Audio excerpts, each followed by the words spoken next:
Many of the states bordering Illinois have Indian reservations. Wisconsin is home to the Potawatomi, Ojibwe, Ho-Chunk, Menominee, and Oneida nations, among others. In Michigan, you'll find the Potawatomi, Ojibwe, and Odawa, and in Iowa, the Sac and Fox. But there are no reservations in Illinois. Yet, all around Illinois, there are hundreds of daily reminders that we are living on land once inhabited by Native Americans. You see it in the name of towns, streets, rivers, and sports teams. Even the name Chicago comes from the word the Miami and Illini people gave to the wild onions growing all around the shores of Lake Michigan. So why aren't there any Indian reservations in Illinois? I'm curious.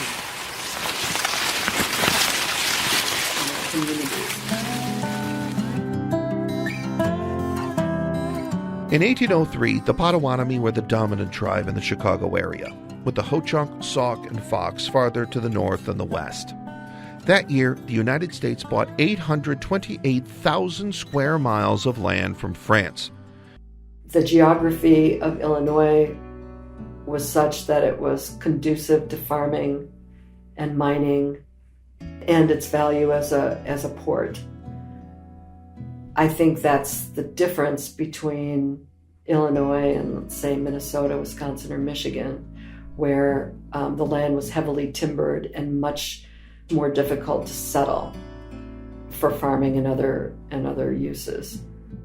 Farming was never going to be a huge industry in the northern part of the state of Wisconsin, where you find Indian nations today.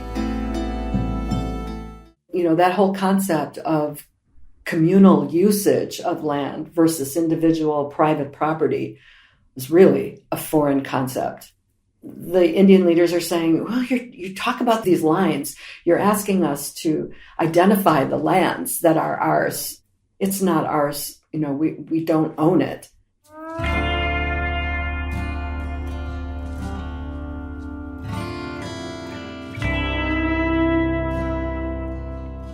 In 1830, Congress passed the Indian Removal Act. President Andrew Jackson's policy was, Indian removal. And they wanted to get as many Indians out of there and remove them as far away as they could. Basically to say, kick them west of the Mississippi and let them be somebody else's problem. Of course, there was confusion and anger over the policy because of the treaty signed prior to 1830 that specifically allowed Native people to stay on their land.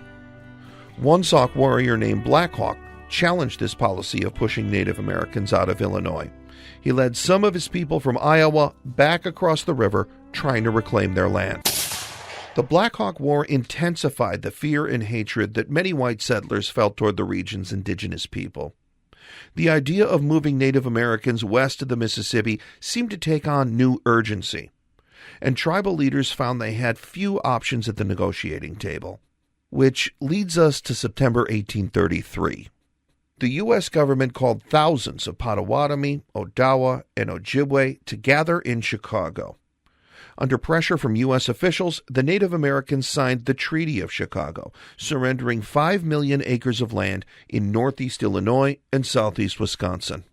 And, of course, the Native people often didn't understand the terms that the U.S. negotiators were using. It was a really coercive process.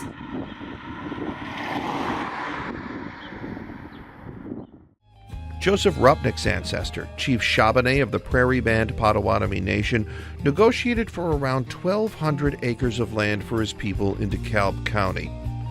Shabbona lived there for a time, but he'd also go west to visit the tribe's reservations in Iowa and Kansas. And during one trip, the U.S. government claimed he abandoned the land and sold it off to white settlers.